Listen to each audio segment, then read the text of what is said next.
When dealing with a pull control box and the desire to add ground fault circuit interrupter protection, it is crucial to understand the options available regarding neutral connections. The question revolves around whether a GFCI breaker can be installed without a neutral wire, and what to do if a neutral wire can be added. Firstly, let's address adding a neutral wire. If it is at all possible to run a neutral wire to the pull control box, it is strongly recommended. This approach typically provides the best protection against nuisance GFCI trips and ensures the proper functioning of the GFCI breaker. The steps to tie in the neutral wire are as follows. 1. Turn off the power at the main breaker panel to ensure safety during the electrical work. 2. Install a neutral wire, which is usually white, between the neutral bar in the electrical panel and the neutral terminal in the pull control box. This wire provides the return path for the current. 3. Connect the neutral wire to the neutral terminal on the GFCI breaker. This completes the neutral connection and allows the GFCI to function correctly. Now let's discuss using a GFCI breaker without a neutral. If running a neutral wire is not feasible, there are GFCI breakers specifically designed for use without a neutral connection. These breakers have a built-in electronic module that monitors the current flow and are designed to trip if a ground fault is detected. However, it is worth noting that these breakers are generally more expensive and may not be as reliable as GFCI breakers that utilize a neutral wire. The steps to connect a GFCI breaker without a neutral are as follows. 1. Turn off the power at the main breaker panel to ensure safety. 2. Replace the existing 30-amp 2-pole breaker with a 30-amp GFCI breaker that is specifically designed to operate without a neutral wire. 3. Connect the line, or hot wires, from the service panel to the line terminals on the GFCI breaker. These wires carry the incoming power. 4. Connect the load or pull control box wires to the load terminals on the GFCI breaker. These wires feed power to the pull control box. It is important to consider that using a GFCI breaker without a neutral may result in nuisance trips if there is any leakage current in the circuit. Therefore, it is crucial to ensure that all connections are tight and that the circuit is properly grounded. Grounding is essential for safety and proper GFCI operation. In summary, the preferred method is to run a neutral wire to the pull control box and use a standard GFCI breaker. This setup typically provides the most reliable protection against ground faults. If running a neutral wire is not possible, a GFCI breaker designed for use without a neutral can be used, but it is important to be aware of the potential for nuisance trips and to ensure that the circuit is properly grounded and all connections are tight. Always consult with a qualified electrician to ensure that the installation is performed correctly and meets all applicable electrical codes. Understanding the proper wiring and grounding techniques is essential for electrical safety. The purpose of a GFCI breaker is to protect people from electric shock. It does this by monitoring the current flowing in the circuit. If the current flowing out differs from the current flowing back by a small amount, typically 5 mA, the GFCI breaker will trip, cutting off the power to the circuit. This can happen if someone comes into contact with a live wire and the current flows through their body to ground. By tripping quickly, the GFCI breaker can prevent serious injury or death. The NEC, or National Electrical Code, provides guidelines for the installation of GFCI protection in various locations, including near swimming pools. The specific requirements may vary depending on the location and the type of equipment being used. It is important to consult the latest edition of the NEC and any local electrical codes to ensure compliance. When working with electricity, always take precautions to protect yourself from electric shock. Wear appropriate personal protective equipment such as insulated gloves and safety glasses. Use insulated tools. Never work on a live circuit.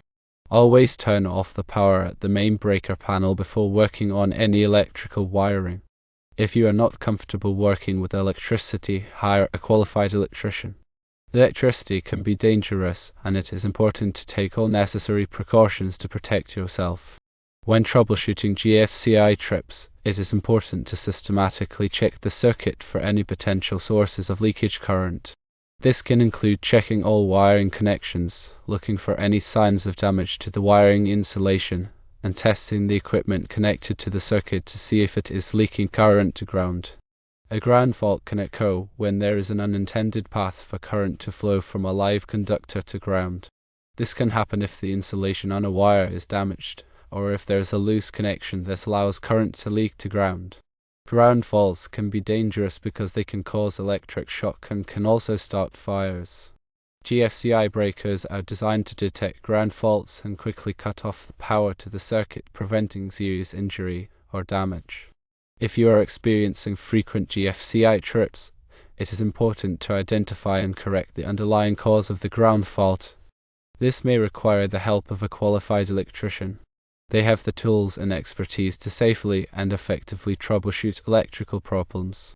In addition to GFCI protection, it is also important to ensure that all electrical equipment is properly grounded.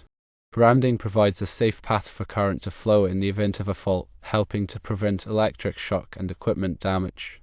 The grounding system typically consists of a grounding electrode, such as a ground rod or a metal water pipe, connected to the electrical panel. All metal enclosures and equipment are then connected to the grounding system. The size of the grounding wires and the grounding electrode must be properly sized according to the NEC and local electrical codes. A proper grounding system is essential for electrical safety.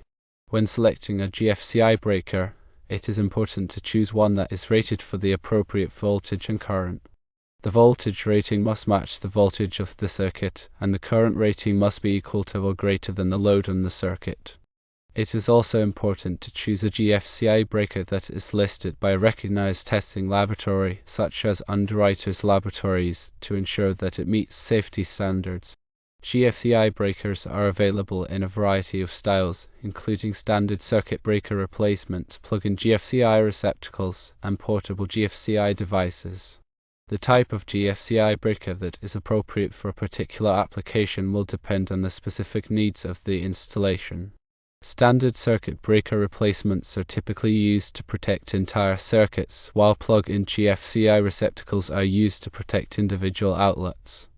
Portable GFCI devices are used for temporary protection in locations where permanent GFCI protection is not available. When installing a GFCI breaker, it is important to follow the manufacturer's instructions carefully. The instructions will provide detailed information on how to properly wire the GFCI breaker and how to test it to ensure that it is working correctly. It is also important to ensure that the GFCI breaker is properly labeled so that it can be easily identified. Proper installation and labeling of GFCI breakers are essential for safety.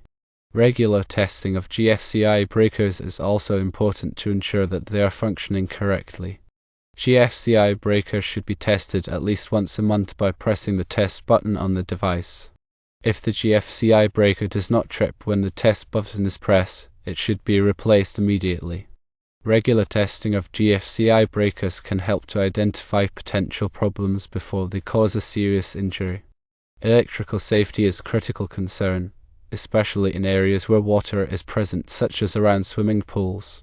GFCI protection is an essential safety measure that can help to prevent electric shock and save lives. By understanding the principles of GFCI protection and following proper installation and testing procedures, you can help to ensure the safety of yourself and others. Always remember to consult with a qualified electrician if you have any questions or concerns about electrical safety. They can provide expert advice and guidance to help you ensure that your electrical system is safe and code compliant. The use of a 30-amp 2-pole breaker suggests a 240-volt circuit. GFCI breakers are available in 2-pole configurations for 240-volt circuits. The lack of a neutral wire complicates the installation, but as discussed, GFCI breakers exist that do not require a neutral. The critical factor is ensuring the chosen GFCI breaker is compatible with the existing wiring configuration and meets all applicable safety standards. Prioritize running a neutral wire if feasible, as it generally provides a more reliable and less prone to nuisance tripping solution. However, if that is not possible, a non-neutral GFCI breaker can be a viable alternative, provided all safety precautions are followed and the installation is performed by a qualified electrician. Remember that electrical work can be dangerous, and it is always best to err on the side of caution. If you are not comfortable performing the work yourself, hire a qualified electrician to do it for you. Their expertise can ensure that the job is done safely and correctly. The decision to use a GFCI breaker is a good one, as it can provide an important layer of protection against electric shock. By carefully considering the options and following proper installation procedures, you can help to ensure the safety of your pool and your family.